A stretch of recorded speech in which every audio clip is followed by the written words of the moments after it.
కొండవీటి వాగు, పాలవాగు వీటిని యాక్చువల్గా ఇన్స్పెక్షన్ చేయటం జరిగింది. నేను మరియు ఎండి గారు, సిఈలు అందరితో. ఎందుకంటే ఇప్పుడు వర్క్స్ జరుగుతున్నాయి. ఇప్పుడు వర్క్స్ ఎంతో వేగవంతంగా జరుగుతున్నాయి. వర్షాకాలం సీజన్ వస్తుంది కాబట్టి మళ్ళీ ఎటువంటి ఇబ్బంది లేకుండా. ఎందుకంటే గత వర్షాకాలం అప్పుడు వెస్టర్న్ బైపాస్లో ఎక్కడైతే కొండవీటి క్రాస్ అవుద్దో, పాలవాగు క్రాస్ అవుద్దో దాని కింద వెంటి కింద మట్టి ఉండిపోయింది.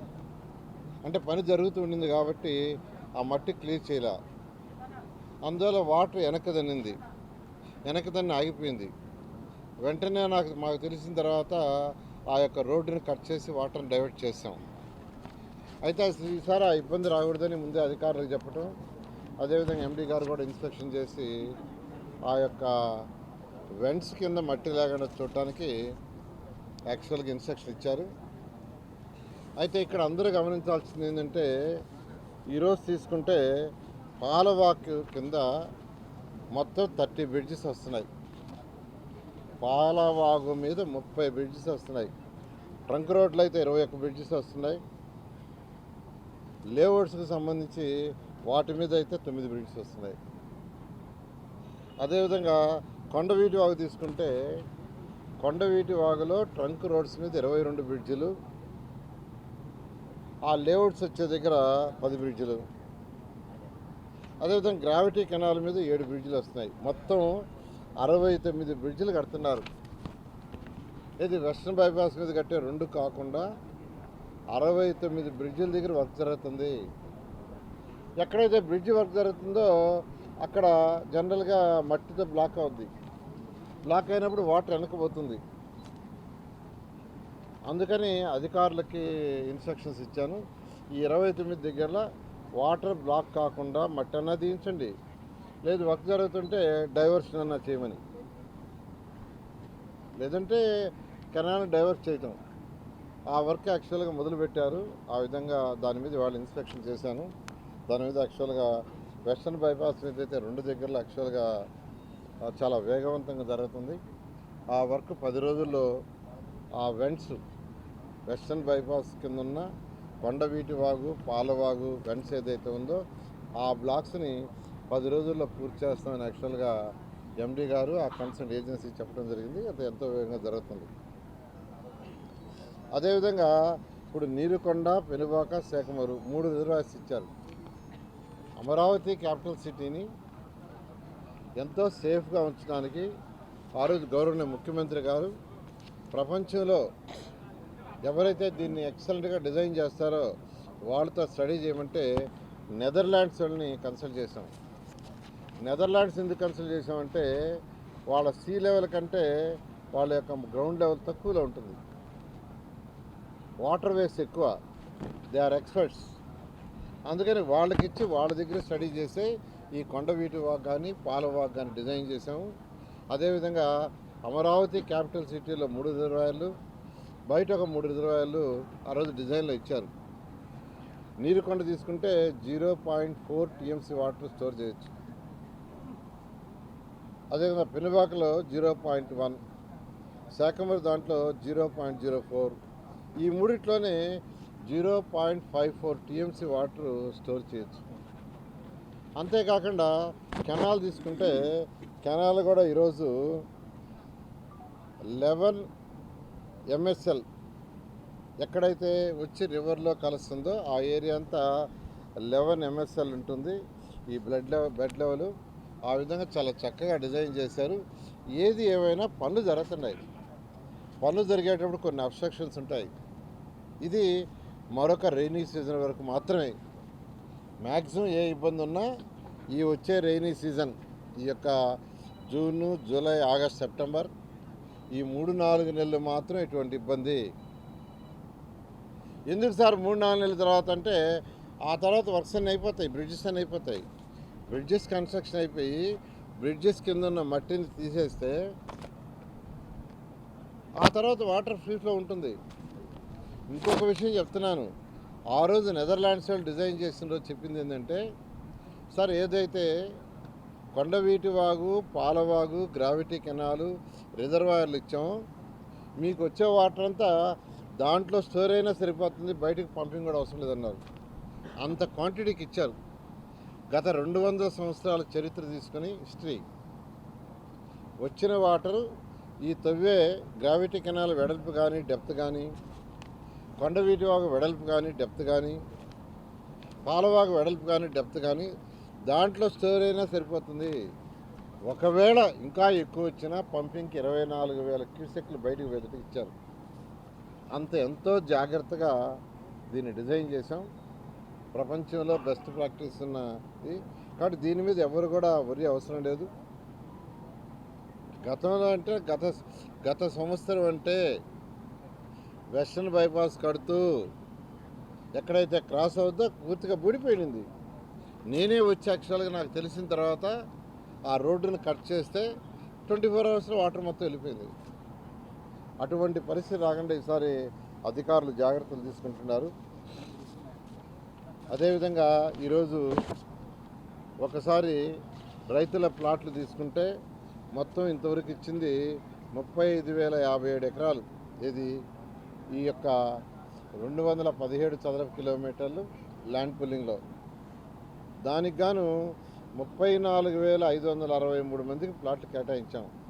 ప్లాట్లు కేటాయించాల్సింది 494 మందికి మాత్రమే. ఇంకా ప్లాట్లు కేటాయించలేదు, ఇంకా ఏవేవో చెప్తారు. ఎందుకు కేటాయించలేదు ఈ 494 ఎకరాలకు కూడా అంటే దాంట్లో 110 మంది రైతులు అంటే 163 ఎకరాలు కోర్టు కేసులు ఉన్నాయి. వాళ్ళ కేసులు వాళ్ళు తెలుసుకోవాలి, అన్నదమ్ములో లేకంటే డిఫరెంట్ పీపుల్. అది అయితే అలాట్ చేస్తాం 163 ఎకరాలు. అదేవిధంగా చనిపోయి తర్వాత వాళ్ళ వారసులకు ఇవ్వాలా, దానికి మనకు అఫిడవిట్ కావాలా. వాళ్ళ మధ్య ఉండే డిస్ప్యూట్తో 34 ఎకరాలు ఉంది పెండింగ్. అదేవిధంగా లంక అసైన్లో 111 ఉన్నాయి. దాన్ని యాక్చువల్గా ఏజీ గారితో మాట్లాడుతున్నాము, కలెక్టర్తో మాట్లాడుతున్నాం. అది తొందరలో కంప్లీట్ చేస్తాం. లాటరీకి సిద్ధంగా ఉండే 144 ఎకరాలు, 71 మంది రైతులు. వాళ్ళు ఎప్పుడు వచ్చినా చేయడానికి ఉన్నా వాళ్ళు వెయిట్ చేసుకుంటాం సార్ అన్నారు. అందుకని వీఆర్ వెయిటింగ్. అసలు ల్యాండ్ బిల్డింగ్ తీసుకున్న ల్యాండ్లో ఎక్సెప్ట్ ఈ 494 ఎకరాలు తప్పితే మొత్తానికి లాటరీ వేసి ప్లాట్లు అలాట్ చేశాము. ఈ 494 ఎకరాలకు కూడా ఎందుకు చేయలేదని క్లారిటీ ఇచ్చాను. ఇప్పుడు కాదు, ఇప్పుడు దాదాపు 10 సార్లు చెప్పా. దాని మీద కూడా ఏం మాట్లాడుతున్నారంటే ల్యాండ్ తీసుకున్నారు, వాళ్ళకి ఇంకా ప్లాట్లు ఇవ్వలేదు అంటున్నారు. మొత్తం ఎంత ల్యాండ్ తీసుకున్నాం? 35,057 ఎకరాలు. 35,057 ఎకరాలు. దాంట్లో 34,563 ఎకరాలకి ప్లాట్లు అలాట్ చేసి ఇచ్చేసాము. ఇవ్వాల్సింది కేవలం 494. దానికి రీజన్ కూడా చెప్పా. ప్లాట్ల రిజిస్ట్రేషను, ప్లాట్లు అలాట్ చేస్తే ప్రతి ఒక్కరికి రెసిడెన్షియల్ వస్తుంది, కమర్షియల్ వస్తుంది, అంటే డబల్ వస్తాయి. అలా మొత్తం 70,876 ప్లాట్లు మొత్తం. దాంట్లో 63,347 రిజిస్ట్రేషన్ అయిపోయినాయి. ఇంకా కావాల్సిన 7,529 అవి కూడా మేము చేస్తున్నాం. కోర్టు కేసుల్లో 7,529 ప్లాట్లలో 2,174 ఉన్నాయి. రిజిస్ట్రేషన్ చేయాల్సిన ప్లాట్లు 7,529లో 2,174 కోర్టు కేసులు ఉన్నాయి. చనిపోయి ఫ్యామిలీ డిస్ప్యూట్లో 684 ప్లాట్లు ఉన్నాయి. కొంతకాలం టైం ఇవ్వండి, మేము బయట ఉన్నాం వచ్చి చేసుకుంటాం అన్నవాళ్ళు 1,134 ప్లాట్లు. తర్వాత ఎన్ఆర్ఐలు అవుట్ ఆఫ్ స్టేషన్లో ఉండేవాళ్ళు 533, ఇండియా వచ్చినప్పుడు రిజిస్ట్రేషన్ చేసుకుంటాం అన్నారు. తర్వాత కేటగిరీ 4లో 215 పెండింగ్ ఉన్నాయి. అది ఏజీ గారితో కలెక్టర్తో మాట్లాడుతున్నాం, అది క్లియర్ చేస్తాం. ఇనాము దేవాదాయ భూములు ఒక 63 ప్లాట్లు పెండింగ్ ఉన్నాయి. రిజిస్ట్రేషన్ సిద్ధంగా 1,656 ఉన్నాయి. వాళ్ళు వచ్చి చేసుకోవటమే, వాళ్ళకి ఫోన్లు చేస్తున్నారు, రమ్మంటున్నారు. కాబట్టి ఎవరైతే ల్యాండ్ పుల్లింగ్ ఇచ్చారో వాళ్ళందరికీ అలాట్ చేశారు. 494 ఎకరాలు ఉంది పెండింగు. అందులో కూడా లాటరీకి ఇవ్వడానికి 144 ఎకరాలు ఉంది. అధికారులు ప్రతి 15 రోజులకు ఒక రోజు ఈ 3 వారాలకు ఒక రోజు లాటరీ వేసి ఇస్తున్నారు. లాటరీ వేసినప్పుడు ఇవి కూడా అయిపోయాయి. అయితే లాటరీ వేసే ముందు మ్యాప్ చూపిస్తున్నారు. ఆ మ్యాప్ చూసినప్పుడు కొందరు మాకు ఈ మ్యాప్ ప్రకారం అయితే ఇష్టం లేదు సార్, నెక్స్ట్ లాటరీకి వస్తామని వచ్చి వెళ్తున్నారు. ఆ ఫ్రీడమ్ కూడా వాళ్ళకి ఇచ్చాం. కాబట్టి నేను అందరూ చెప్తున్నాను, ల్యాండ్ ఎవరైతే ఇచ్చారో వాళ్ళకి చక్కగా ప్లాట్లు అలాట్ చేసాం. ఇవ్వాల్సింది కొద్ది మందికి. దానికి కారణాలు కూడా ఎక్స్ప్లెయిన్ చేశాను. అదేవిధంగా రిజిస్ట్రేషన్ కూడా ఆల్మోస్ట్ 63,347 మందికి అయిపోయింది. కావాల్సింది 7,529 ప్లాట్లు. మందికి కాదు, మంది తీసుకుంటే 960 మంది రైతులు మాత్రమే రిజిస్ట్రేషన్. మొత్తం చేసుకోవాల్సింది 3,831 మంది. 3,831 మంది రైతులు 7,529 ప్లాట్లు చేసుకోవాలా. అందులో కోర్టు కేసుల్లోనే 2,171 ప్లాట్లు ఉన్నాయి. కొంత టైం కావాలని వాళ్ళే అడిగారు. మేము బయట ఉన్నాం, వేరే స్టేట్లో ఉన్నాం అన్నవాళ్ళు 1,134. ఈ విధంగా అమరావతి క్యాపిటల్ సిటీ మీద రాద్ధాంతం చేస్తున్నారు.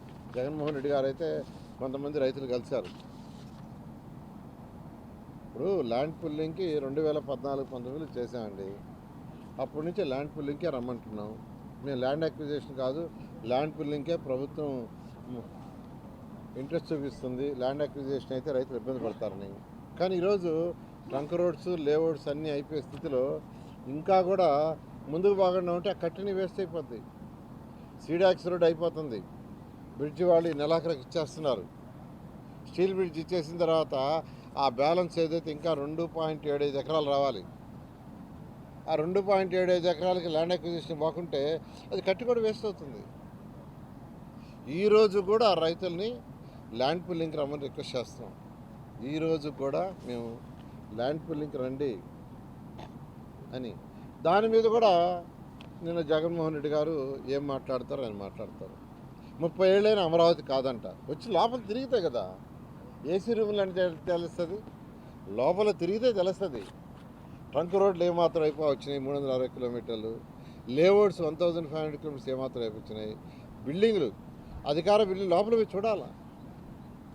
ఐఏఎస్ ఆఫీసర్ బిల్డింగ్ ఎంతవరకు వచ్చినాయి, ఎమ్మెల్యేలు ఎంతవరకు వచ్చినాయి, ఎమ్మెల్సీ అడొచ్చి చూస్తే కదా. చూడకుండా ఎక్కడో కూర్చొని మావిగన్ ఇంకా ఏందండి మావిగన్ను ఏంది అసలు. అమరావతి క్యాపిటల్ సిటీ అయిపోతూ ఉంటే ఒక టార్గెట్ పెట్టుకున్నాం ప్రభుత్వం. ముఖ్యమంత్రి గారు టార్గెట్ ఇచ్చారు. ఆ టార్గెట్ ప్రకారం ముందుకు పోతుంటే ఇప్పుడు ఇంకా మావిగన్ను, ఇక్కడ నుంచి మచిలీపట్నం రోడ్డు, అసలు ఏంది అసలు ఆ కాన్సెప్టే అవగాహన రాహిత్యం. ముఖ్యమంత్రి గారు ఒకటే అన్నారు, ఇది ప్రపంచంలో టాప్ 5 రాజధానులు ఒకటి కాటాలి, దీన్ని చూడటానికి అనేక మంది రావాలి, ఇది ఒక టూరిజం ఏరియా కావాలి, దీనివల్ల ఎంతోమందికి ఎంప్లాయ్మెంట్ రావాలి, ప్రజల యొక్క ఆర్థిక స్థితి పెరగాలి, ఈ రాష్ట్రంలో ఉండే ప్రజల ఆర్థిక స్థితి పెరగాలి. ఏ విధంగా అయితే హైదరాబాదుని డెవలప్ చేస్తే తెలంగాణకు వచ్చే ఆదాయంలో మెజారిటీ హైదరాబాద్ నుంచి వస్తుంది. ఆ వచ్చే ఆదాయాన్ని అన్ని జిల్లాలకు పంచుతున్నారు. అదేవిధంగా రేపు ఇక్కడ వచ్చే ఎకనామిక్ యాక్టివిటీ వల్ల ఆ వచ్చే ఆదాయాన్ని అన్ని జిల్లాలకు 28 జిల్లాలకు పంచుతాం. ఒక లాంగ్ విజన్తో మా నాయకుడు చేస్తున్నాడు. ఆ విజన్ లేని నాయకుడు గత ముఖ్యమంత్రి. విజన్ ఉండాలండి. ఒక ముఖ్యమంత్రి అంటే ఒక విజన్ ఉండాలి. విజన్ లేకుండా కేంద్రం ఇచ్చిన ప్రాజెక్టు కూడా పూర్తి చేయలేదు, అయ్యే వదిలేశారు. కేంద్రం ఇచ్చిన ప్రాజెక్టులు అమృత్ 1 కావచ్చు, అమృత్ 2 కావచ్చు, స్వచ్ఛ భారత్ కావచ్చు, ఇలా అసలు ఆ ప్రాజెక్టే వదిలేసిన వాళ్ళు. అసలు వాళ్ళకి మాట్లాడే హక్కే లేదు. నేను చాలా క్లియర్గా చెప్తున్నానండి. ఎవరు ఎన్ని మాట్లాడినా అమరావతి క్యాపిటల్ సిటీ చెప్పిన ప్రకారం 2028 ఆగస్టు నెలకి ఫస్ట్ బేసిక్ ఇన్ఫ్రాస్ట్రక్చర్ క్యాపిటల్ అనేది it is a continuous. Hyderabad ఈరోజు ఇంకా డెవలప్ అవుతూనే ఉంది, నయారా ఇప్పుడు డెవలప్ అవుతూనే ఉంది, చండీగఢ్ డెవలప్ అవుతుంది. పోయి చూడమనండి, పోయి అవి చూడండి. ఇంకా స్టిల్ ఎప్పుడో 15 ఏళ్ళు, 20 ఏళ్ళు, 60 ఏళ్ళ క్రితం పెట్టినాయి. బట్ ప్రజలు ఇల్లు కట్టుకోవటానికి, లేదా ఏదైనా షాప్స్ కట్టుకోవటానికి, కమర్షియల్ యాక్టివిటీ, ఇండస్ట్రీస్ చేసుకోవటానికి వాటికి ప్రభుత్వం బేసిక్ ఇన్ఫ్రాస్ట్రక్చర్ ఇవ్వాలి. Road, drains, water, sewerage, water treatment, reuse, electricity, ఇవన్నీ ప్రభుత్వం బాధ్యత. We're doing that one. ఇది 2028 ఆగస్టుకి బేసిక్ ఇన్ఫ్రాస్ట్రక్చర్ ఖచ్చితంగా కంప్లీట్ చేస్తాం. అమరావతి ప్రతి అడుగులో కూడా స్కామ్లు ఉన్నాయి కూటమి. వాళ్ళు నేను ఎన్నోసార్లు చెప్పానండి మీడియాకి, ఎక్కడైనా డేటా తీసుకొని మాట్లాడాలా. ఈ హైదరాబాద్ తెలంగాణ సెక్రటరీ గురించి ఏదో రేటు చెప్పేశారు, పార్లమెంట్ గురించి చెప్పేశారు. నేను డేటా తెప్పించా, వాళ్ళు కూడా తెప్పించుకోమని తప్పేం లేదు. First Telangana government Telangana secretariat 7 లక్షల చదరపు అడుగులకి టెండర్ ఇచ్చింది. మరోసారి చెప్తున్నా, 7 లక్షల చదరపు అడుగులకి 615 కోట్లకి టెండర్ ఇచ్చింది. 7 లక్షలే, కానీ కట్టింది 10,34,000 చదరపు అడుగులు. అంటే టెండర్ ఇచ్చిన దానికంటే 3,34,000 చదరపు అడుగులు కట్టారు. అవన్నీ డీవియేషన్లో తీసుకున్నారు. అవన్నీ కూడా డీవియేషన్లో తీసుకొని పే చేసింది 1,423 కోట్లు. టెండర్ పిలిచింది 615 కోట్లు, పే చేసింది 1,423 కోట్లు. సో 427 కోట్ల మీద కట్టిన చదరపడుగులు తెస్తే చదరపడుగుకి 13,765 రూపాయలు అవుతుంది. టెండర్ పిలిచినప్పుడు ఏదైతే 615 కోట్లు ఉందో దాని మీద యావరేజ్ చేసి ప్రజలకు చెప్పడం కాదండి. లెక్కగానే ఉండాల. లెక్క మారదు. ఆ లెక్కలు సరిగా చూసుకోకే 10 లక్షల కోట్లు ఈ గత ప్రభుత్వం అప్పులు చేసి ఆర్థిక వ్యవస్థని చిన్నాభిన్నం చేసిపోయింది. ఆ లెక్కలు చూసుకోకే, లెక్కలు తెచ్చుకోమనండి. 1,423 కోట్లు పెయిడ్, కట్టింది 10,34,000. యావరేజ్ చేయమనండి 13,768. ఎన్నోసార్లు చెప్పేవి, అది చెప్పమనండి. పార్లమెంట్ భవనం 6,94,000 చదరపు అడుగులకు టెండర్ ఇచ్చారు. 6,94,000 కన్స్ట్రక్షన్కి. అమౌంట్ ఎంతంటే 862 కోట్లకి. టెండర్లో పిలిచింది 862 కోట్లు. దాన్ని డివైడ్ చేసి చెప్తున్నారు. కానీ పేమెంట్ చేసింది విత్ డీవియేషన్స్ ప్రైజ్ ఎక్స్కలేషన్ రెండు ఉంటాయి. ప్రైజ్ ఎక్స్కలేషన్ ఉంటుంది, డీవియేషన్స్ ఉంటాయి. ఈ రెండు తీసుకుంటే 1,174 క్రోర్స్ వాళ్ళు పే చేశారు. అంటే చదరపడికి 16,916 రూపాయలు పే చేశారు. 16,916. నేను ఎన్నోసార్లు చెప్పా, లెక్కలు తీసుకొని మాట్లాడాలండి. ఈరోజు అమరావతి క్యాపిటల్ సిటీ, ఇవి ఐకానిక్ భవన్లు, ఇవి డయాగ్రిడ్ టెక్నాలజీతో కడుతున్నాం. భారతదేశంలో ఎక్కడ కూడా ఇంత భవనాలు డయాగ్రిడ్ టెక్నాలజీ లేవు, అది కూడా తెలుసుకోవచ్చు. దీనికి 16,000కి ±1,000 కూడా అవుతుంది. మేమే చెప్తున్నాం. పార్లమెంట్ భవన్కి అయింది 16,916 రూపాయలు. ఎప్పుడో కట్టింది, ఇప్పుడు కడుతున్నాం. దానికి ఏం మాట్లాడతారో ఏం చేస్తారో అవినీతి అంటారు. అన్నీ చక్కగా టెండర్లు పిలుస్తున్నాం, ఎస్ఆర్ఓ రేట్ల ప్రకారం చేస్తున్నాం. వాళ్ళలాగా రివర్స్ టెండరింగ్ అని ఇష్టం వచ్చినట్టు చేసి అస్తవ్యస్త. ఈరోజు పోలవరం వెనకబడిపోయిందంటే కారణం ఏంటంటే ఆ రివర్స్ టెండరింగ్ వల్లనే. టిట్కో హౌస్ ఆ విధంగా అయిపోయినాయి. 7 లక్షల హౌసెస్ పేదల కోసం తెచ్చాను నేను. 7 లక్షల హౌస్ గవర్నమెంట్ ముఖ్యమంత్రి గారు కేంద్రంతో మాట్లాడి 7 లక్షల హౌసెస్ టిట్కో హౌసెస్ చేస్తే దాన్ని 2,60,000 కుదిర్చి రివర్స్ టెండరింగ్ అని అవి కూడా పూర్తి చేయకుండా వెళ్ళిపోయారు కదా ప్రభుత్వం. అసలు వాళ్ళకి మాట్లాడే హక్కే లేదు. ఈరోజు కూడా రైతు సోదరులందరూ నేను రిక్వెస్ట్ చేస్తున్నా, వాళ్ళందరూ కోఆపరేట్ చేశారు. ఇంకా కొద్దిమంది ఉన్నారు. అమరావతి క్యాపిటల్ సిటీ మనందరి క్యాపిటల్ సిటీ. దీనివల్ల ఎంతో ఎకనామిక్ గ్రోత్ వస్తుంది. కాబట్టి మీరు అందరూ కూడా దయించి ఎవరైతే ల్యాండ్ అక్విజిషన్ ఉండారో వాళ్ళు కూడా ల్యాండ్ పూలింగ్ రమ్మని నేను మీడియా తరఫున అందరినీ కోరుకుంటున్నాను.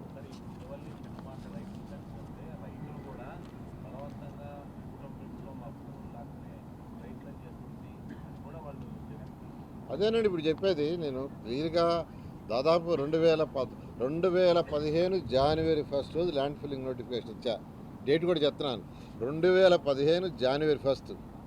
ఇప్పుడు దాకా ఇన్ని సంవత్సరాలు, 5 సంవత్సరాలు, 4 అప్పుడు 5 సంవత్సరాలు ఉన్నాం, వచ్చి 2 సంవత్సరాలు అయింది. ఇన్ని సంవత్సరాలు కూడా ల్యాండ్ అక్విజిషన్ పెట్టకుండా ఉన్నామంటే రైతుల దగ్గర బలవంతంగా తీసుకోకూడదనే మేము, మా ప్రభుత్వం ఏంటంటే రైతులని సంతృప్తిపరిచే చేయాలనే ఉద్దేశంతోనే. కానీ ఇప్పుడు తప్పదు, ఎందుకంటే ట్రంక్ రోడ్స్, లేఅవుట్స్ రోడ్స్ అయిపోతూ మధ్యలో గ్యాప్ ఉంటే చేసిందంతా వేస్ట్ అవుతుంది. అందుకని ల్యాండ్ అక్విజిషన్ పెట్టి ఆ యొక్క ఎకరాలు ఏదైతే ఉండే కొద్ది ఎకరాలు వాటిని తీసుకుంటున్నాం. ఇది బలవంతం కాదు. It's a 2013 land acquisition act ఏదైతే ఉందో ఆ యాక్ట్ ప్రకారం పోతుంది. Okay, thank you.